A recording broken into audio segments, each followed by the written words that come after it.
김선희는 카페 창문 너머로 펼쳐진 통영 바다를 바라보며 커피잔을 닦았다. 64세의 나이지만 손놀림은 여전히 날렵했다. 20년 넘게 남편 윤철수와 함께 운영해온 작은 카페 바다하는 그녀의 자부심이었다. 은퇴 후에도 이곳을 지키는 이유는 단순했다.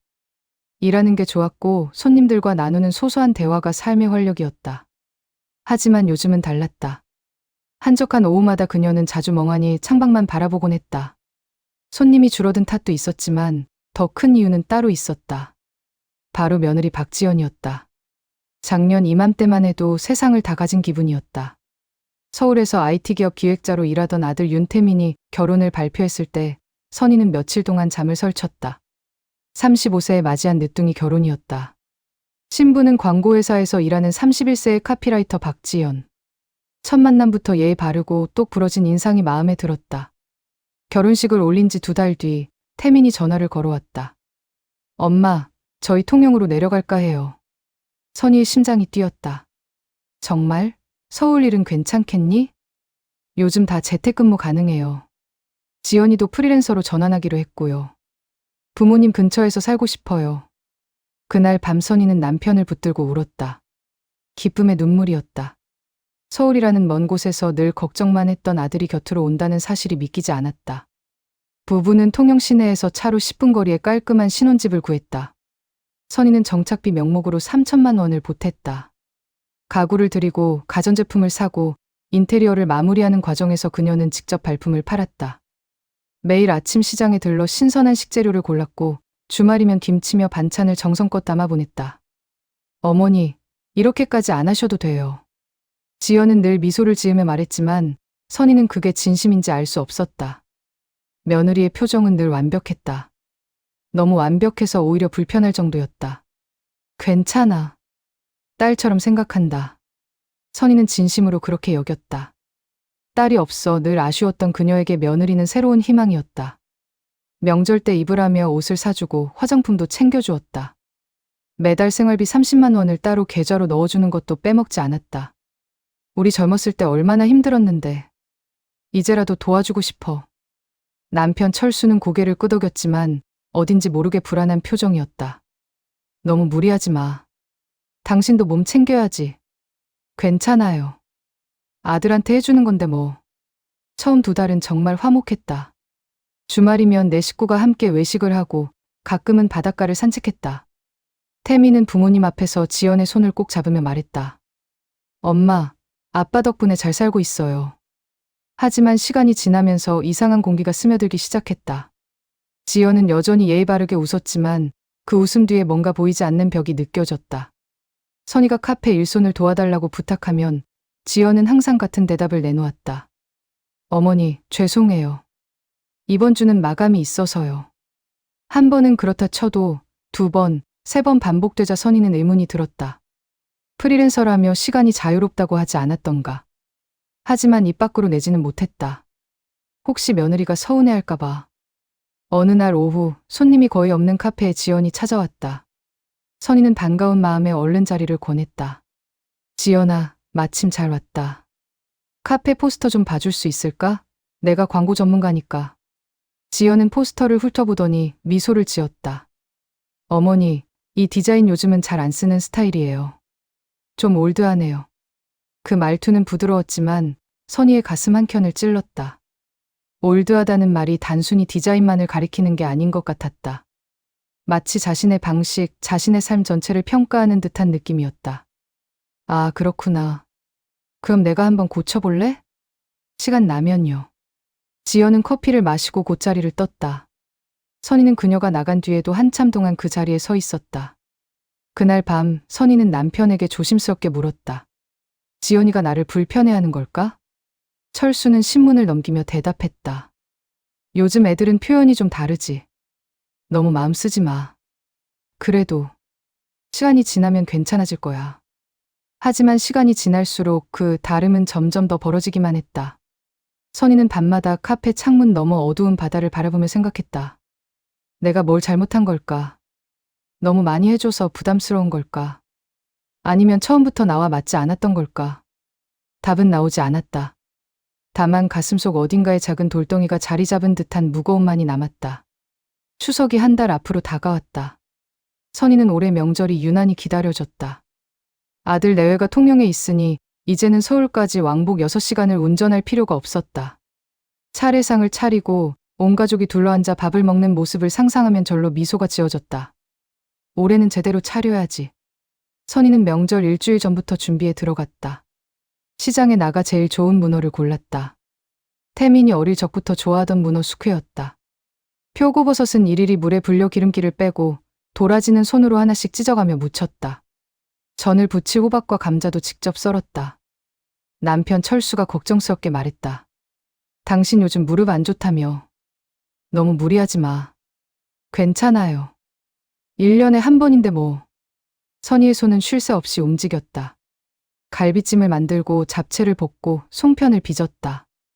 냉장고는 순식간에 음식으로 가득 찼다. 명절 이틀 전 태민에게 전화를 걸었다. 태민아, 추석 때 너희 몇 시쯤 올 수 있어? 엄마, 그냥 편하게 사 먹어요. 요즘 다 배달되잖아요. 선희는 잠시 말문이 막혔다. 그래도 명절인데. 내가 좋아하는 문어 숙회도 했단다. 아, 네, 고마워요. 그럼 11시쯤 갈게요. 전화를 끊고 나서도 선희의 가슴은 답답했다. 편하게 사 먹어요라는 말이 자꾸 머릿속을 맴돌았다. 그래도 아들이 좋아하는 음식을 만드는 게 엄마의 마음 아니던가. 추석 당일 아침 선희는 새벽부터 일어나 마지막 손질을 했다. 상차림을 완성하고 나니 어느새 오전 10시가 넘어 있었다. 무릎이 욱신거렸지만 뿌듯함이 더 컸다. 11시 정각 현관문이 열렸다. 어머니, 왔어요. 태민과 지연이 들어섰다. 지연은 깔끔한 베이지색 원피스를 입고 있었고 손에는 고급스러운 와인 한 병을 들고 있었다. 어머니, 이번엔 선물 제대로 준비했어요. 프랑스산이에요. 아이고, 그냥 오면 되는데. 고맙다. 선희는 반갑게 받았지만 지연의 시선이 이미 거실 쪽 차례상으로 향한 것을 놓치지 않았다. 지연은 상 앞에 서서 한참을 바라보더니 휴대폰을 꺼냈다. 와, 어머니 진짜 대단하세요. 사진 찍어도 돼요? 그럼 찍어라. 지연은 여러 각도에서 사진을 찍었다. 선희는 속으로 기뻤다. 며느리가 자신의 정성을 알아주는 것 같아서. 하지만 차례를 지내고 식사를 시작하자 분위기가 미묘하게 바뀌었다. 지연은 숟가락을 들더니 조심스럽게 말했다. 요즘은 이런 음식 다 못 먹잖아요. 나물도 기름 많고 전도 튀김 요리라서. 선희의 손이 멈췄다. 웃으며 대답했지만 목소리에는 힘이 없었다. 그래? 요즘 건강식이 유행이라더니. 태민이 얼른 분위기를 바꾸려 했다. 그래도 맛있어요, 엄마. 진짜 오랜만이에요, 이런 집밥. 지연도 재빨리 미소를 지었다. 맛은 있어요, 어머니. 그냥 제가 요즘 다이어트 중이라서요. 식사는 어색한 침묵 속에서 진행됐다. 선희는 밥맛이 없었다. 닷새 동안 정성껏 준비한 음식이 갑자기 부끄러워졌다. 올드한 음식이라고 느껴졌다. 식사가 끝나고 선희는 설거지를 시작했다. 설거지통에 그릇이 산더미처럼 쌓여 있었다. 허리를 굽히고 설거지를 하는데 등 뒤에서 지연의 목소리가 들렸다. 어머니, 제가 도와드릴까요? 선희는 기대하며 돌아봤다. 그래, 지연아. 그릇 좀 같이 정리하자. 그런데 지연은 그 자리에 서 있지 않았다. 거실 쪽으로 걸어가며 말했다. 저 와인 따라 드릴게요. 아버님, 한잔하세요. 선희는 다시 설거지에 집중했다. 손이 떨렸다. 거품이 묻은 손으로 눈가를 훔쳤다. 거실에서는 태민과 지연의 웃음소리가 들렸다. 철수는 조용히 선희 옆으로 와서 행주를 들었다. 내가 닦을게. 괜찮아요. 당신 너무 고생했어. 두 사람은 말없이 설거지를 마쳤다. 지연은 끝까지 거실에서 와인잔을 들고 있었다. 아들 내외가 돌아간 뒤 선희는 소파에 주저앉았다. 온몸이 무거웠다. 철수가 옆에 앉으며 말했다. 요즘 젊은 사람들은 명절 개념이 다르대. 너무 상처받지 마. 개념이 다른 게 아니라 나를 무시하는 거 아닐까? 그런 건 아닐 거야. 하지만 선희의 가슴속 돌덩이는 더 무거워졌다. 사흘 뒤 지연에게서 문자 한 통이 왔다. 어머니, 추석 음식 너무 많았어요. 다음엔 저희가 레스토랑 예약할게요. 그래야 서로 공평하잖아요. 선희는 문자를 읽고 또 읽었다. 공평하잖아요라는 문장이 눈에 박혔다. 공평. 내가 닷새 밤낮으로 준비한 게 불공평했다는 건가? 돈을 내고 사먹는 게 공평하다는 건가? 그날 밤 선희는 잠을 이루지 못했다. 천장을 바라보며 생각했다. 내가 너무 오래된 방식으로 사는 걸까? 내 정성이 이제는 부담이 된 걸까? 며느리가 원하는 건 무엇일까? 답은 나오지 않았다. 다만 한 가지는 분명했다. 이대로는 안 된다는 것. 뭔가 바꿔야 한다는 것. 선희는 이불을 걷어차고 일어나 휴대폰을 들었다. 은행 앱을 열었다가 다시 껐다. 그리고 깊은 한숨을 내쉬었다. 공평이라는 단어가 머릿속을 떠나지 않았다. 추석이 지나고 한 달이 흘렀다. 선희는 카페 카운터에 앉아 통장을 들여다봤다. 매달 25일이면 어김없이 아들 내외 계좌로 30만 원을 송금했었다. 오늘이 바로 그날이었다. 공평하잖아요.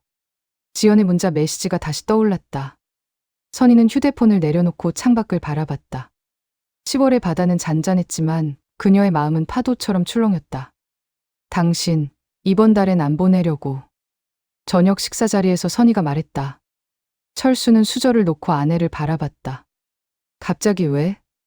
공평해야 한다잖아. 지연이 말대로. 그래도 아들인데. 공평을 원한다면 공평하게 해야지. 선희의 목소리는 단호했다. 평생 누구에게도 화를 내본 적 없는 그녀였지만 이번만큼은 달랐다. 무언가 선을 긋고 싶었다. 닷새 밤낮 준비한 명절 음식이 너무 많았다고 불공평하다고 말한 그 순간부터 마음속에 응어리가 생겼다. 철수는 한참을 망설이다 고개를 끄덕였다. 당신 마음대로 해. 당신이 벌어서 보내는 돈이니까. 7월 5일 선희의 휴대폰이 울렸다. 지연이었다. 어머니, 이번 달 생활비가 아직 안 들어왔는데요. 혹시 은행에 문제가 있으신가요? 선희는 심호흡을 했다. 은행은 문제 없어. 이번 달부터 안 보내기로 했단다. 전화기 너머로 잠깐의 정적이 흘렀다. 네, 왜요? 지연이가 말했잖아. 공평해야 한다고.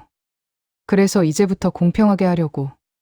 어머니, 그 말은 그런 뜻이 아니었어요. 제가. 괜찮아. 너희도 이제 독립한 부부니까 알아서 잘할 거야. 서로 공평하게 지내면 되는 거지. 어머니. 지연아, 엄마도 할 말이 있어. 명절 때 내가 준비한 음식이 부담스러웠니? 지연은 대답하지 못했다. 나도 나름대로 정성이었는데 너무 많았다고 하니까 서운하더라. 그래서 생각했어. 내가 베푸는 게 너희한테는 부담이었구나. 그럼 이제 안 하는 게 맞겠지. 어머니, 정말 그런 뜻이 아니에요. 알았어. 할 얘기 있으면 태민이한테 하렴. 선희는 전화를 끊었다. 손이 떨렸다. 평생 이렇게 단호하게 말해본 적이 없었다. 그러나 후회는 없었다. 오히려 속이 후련했다. 1시간 뒤 태민에게서 전화가 왔다. 엄마, 와이프한테서 들었어요. 무슨 일이에요? 별일 아니야. 이제 너희도 독립해서 살 나이니까. 엄마가 서운하셨구나. 태민의 목소리가 조심스러웠다. 태민아, 엄마도 서운했단다. 명절 때 닷새 동안 준비했는데 너무 많았다고 하니까. 그건 지연이가 말을 잘못한 거예요. 말을 잘못한 게 아니라 속마음이겠지. 괜찮아. 요즘 젊은 사람들은 그런 거 부담스러워하잖니. 엄마가 시대착오적이었나 봐. 엄마, 그렇게 말씀하시면. 태민아, 너도 이제 가장이야. 와이프 마음도 헤아리고 부모님 마음도 헤아려야 해. 그게 진짜 공평한 거 아닐까? 전화를 끊고 나서 선희는 한동안 카운터에 앉아 있었다. 카페는 텅 비어 있었고 밖에는 어둠이 내리고 있었다. 철수가 주방에서 나와 아내 옆에 섰다. 잘한 거야. 때로는 거리를 두는 것도 필요해. 내가 너무한 걸까? 아니야. 당신은 충분히 참았어. 그날 밤부터 연락이 끊겼다. 일주일이 지나고 한 달이 지났다. 태민도 지연도 전화하지 않았다. 주말이면 들렀던 방문도 없었다. 선희는 카페 일에 몰두했다. 새로운 메뉴를 개발하고 단골 손님들과 더 많은 이야기를 나눴다. 낮에는 바빴지만 밤이 되면 달랐다. 휴대폰을 들여다보는 시간이 길어졌다. 혹시 내가 너무했을까?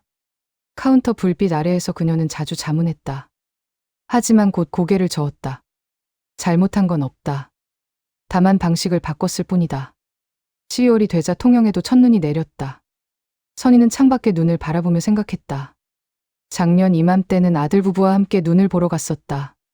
지연이 신나서 사진을 찍던 모습이 아직도 선명했다.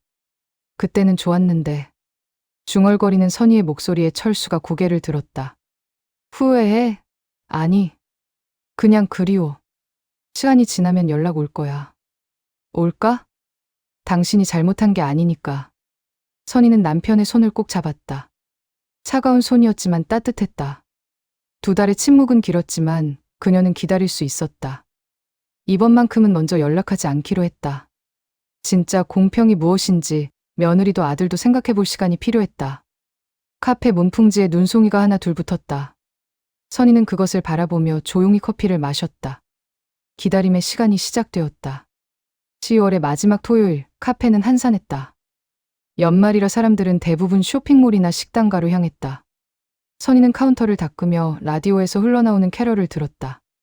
크리스마스가 일주일 앞으로 다가왔지만 그녀의 마음은 전혀 들뜨지 않았다. 2달 반. 아들과 마지막으로 통화한 지 그만큼의 시간이 흘렀다. 문자 한 통, 전화 한 통 없었다.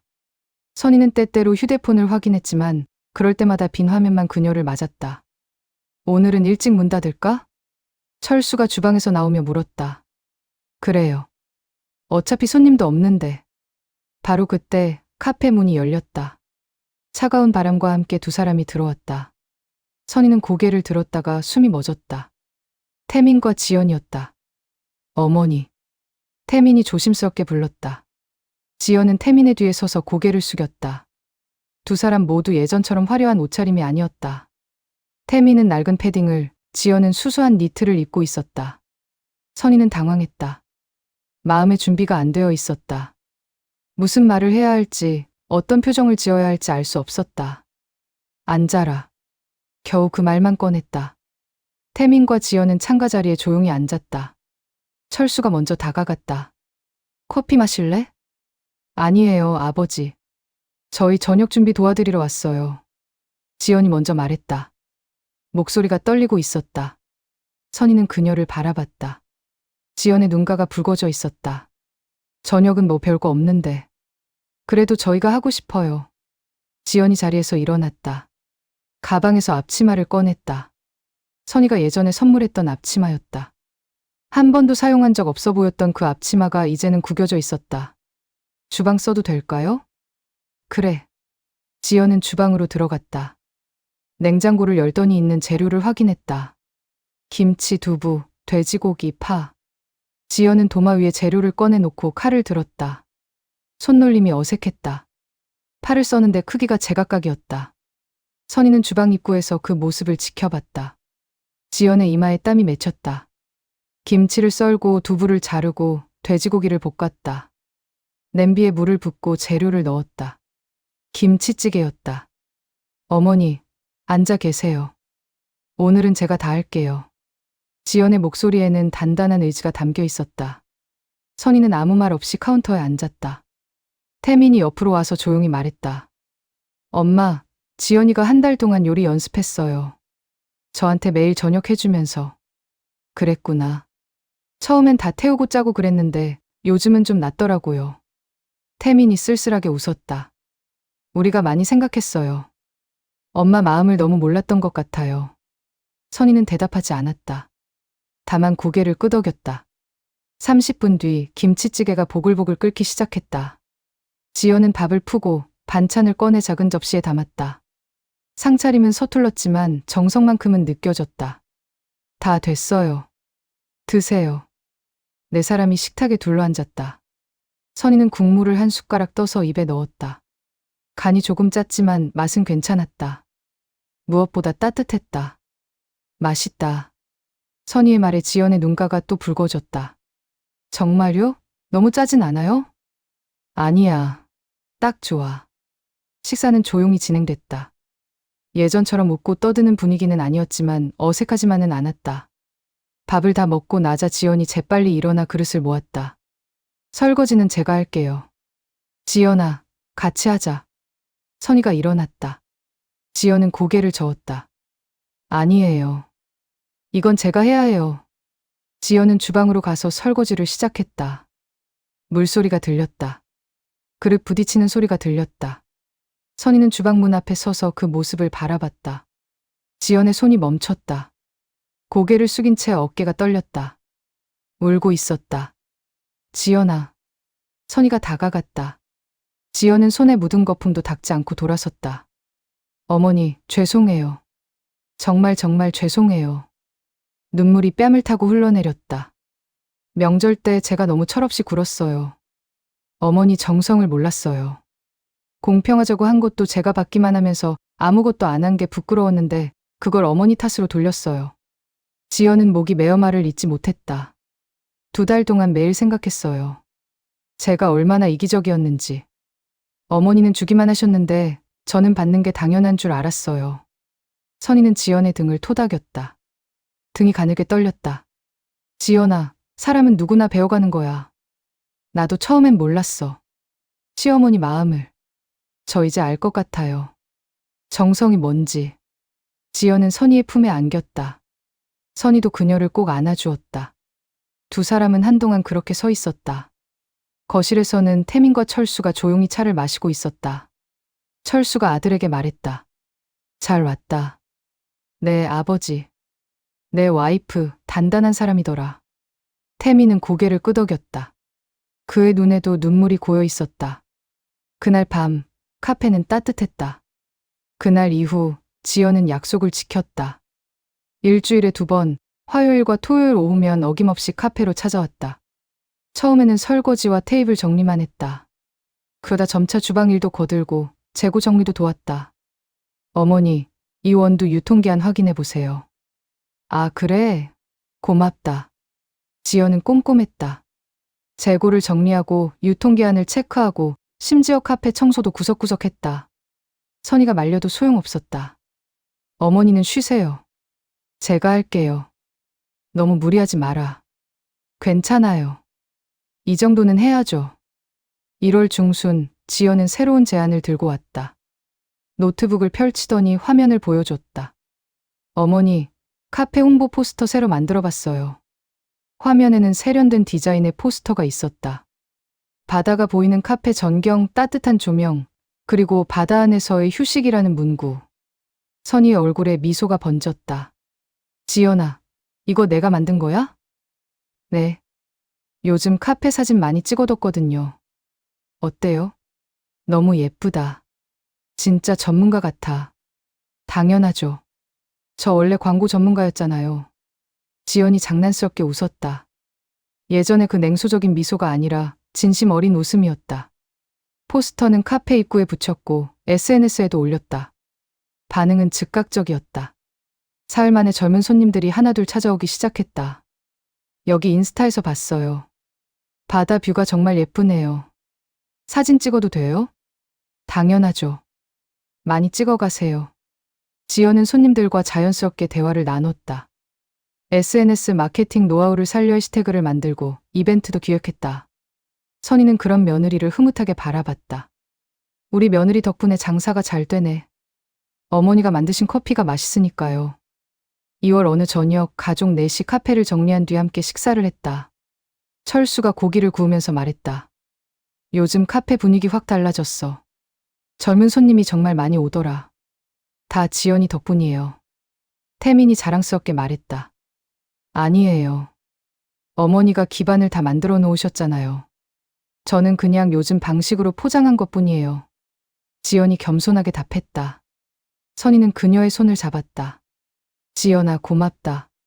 정말. 제가 더 감사하죠. 많이 배우고 있어요. 식사를 마치고 설거지를 하는데 지연이 조심스럽게 말했다. 어머니, 요즘 제가 깨달은 게 있어요. 뭔데? 공평이라는 게 결국 주고받는 게 아니라 서로 마음을 나누는 거더라고요. 선희는 설거지하던 손을 멈췄다. 추석 때 제가 공평하자고 했잖아요. 그때는 레스토랑에서 돈 내고 사 먹으면 서로 부담 없고 공평하다고 생각했어요. 근데 그게 아니더라고요. 지연의 목소리가 차분했다. 어머니가 닷새 밤낮 정성 들여 만든 음식이랑 돈 주고 사 먹는 음식이랑 어떻게 똑같을 수 있겠어요. 진짜 공평은 받은 만큼 돌려주는 게 아니라 받은 마음을 이해하고 내 방식대로 돌려드리는 거였어요. 선희의 눈시울이 붉어졌다. 그래, 내 말이 맞아. 그게 진짜 공평이야. 그래서 저도 이제 알았어요. 제가 할 수 있는 걸로 어머니께 드리면 되는 거구나. 어머니는 요리로, 저는 디자인으로. 철수가 거실에서 박수를 쳤다. 우리 며느리 철학자다 됐네. 모두가 웃었다. 따뜻한 웃음이었다. 그날 밤 선희는 남편에게 말했다. 이제 다시 생활비를 보내야겠지? 그래. 이번엔 고마움이 통할 거야. 근데 이번엔 금액을 좀 줄일까 해. 20만 원 정도로. 철수가 의아한 표정을 지었다. 왜? 부담돼서? 아니. 지연이한테 주는 게 아니라 함께 쓰라고 주는 거니까. 너무 많으면 또 부담스러워할 것 같아서. 역시 우리 마누라가 현명해. 선희는 휴대폰을 열고 송금했다. 금액은 20만 원. 예전보다 적었지만 의미는 달랐다. 도와주는 돈이 아니라 함께 살아가는 가족에게 보내는 마음이었다. 다음 날 아침 지연에게서 문자가 왔다. 어머니 생활비 받았어요. 고맙습니다. 이번 주 토요일에 제가 저녁 준비할게요. 어머니가 좋아하시는 갈치조림 연습했어요. 선희는 문자를 읽고 또 읽었다. 그리고 미소 지으며 답장을 보냈다. 그래, 기대할게. 지연이 손맛이 궁금하네. 흐. 카페 창문 너머로 2월의 바다가 보였다. 겨울 바다는 차가웠지만 선희의 마음은 따뜻했다. 공평의 의미를 찾기까지 몇 달이 걸렸지만 결국 가족은 다시 하나가 되었다. 그것도 예전보다 더 단단하게. 선희는 커피를 내리며 생각했다. 진짜 공평은 똑같이 나누는 게 아니라 각자가 할 수 있는 것을 나누는 거구나. 누군가는 음식으로, 누군가는 디자인으로, 누군가는 설거지로. 그렇게 서로의 다름을 인정하고 존중할 때 진짜 공평한 관계가 만들어지는 거구나. 카페 문이 열리고 손님이 들어왔다. 어서 오세요. 선희의 목소리는 밝았다. 그녀의 얼굴에는 평온한 미소가 걸려 있었다. 공평의 식탁은 이제 다시 차려졌다. 예전과는 다른 방식으로, 하지만 더 따뜻하게. 샵샵 에필로그. 봄이 오고 카페 바다하는 통영에서 소문난 맛집이 되었다. 지연이 만든 SNS 마케팅 덕분이었다. 주말이면 예약이 꽉 찼고 평일에도 손님이 끊이지 않았다. 지연은 이제 일주일에 서너 번 카페에 나왔다. 손님을 맞고 커피를 내리고 어머니와 함께 웃었다. 선희는 그런 며느리를 보며 감사했다. 우리 딸 같은 며느리. 이제는 진심으로 그렇게 부를 수 있었다. 공평의 의미를 함께 배워가는 진짜 가족이 된 것이다.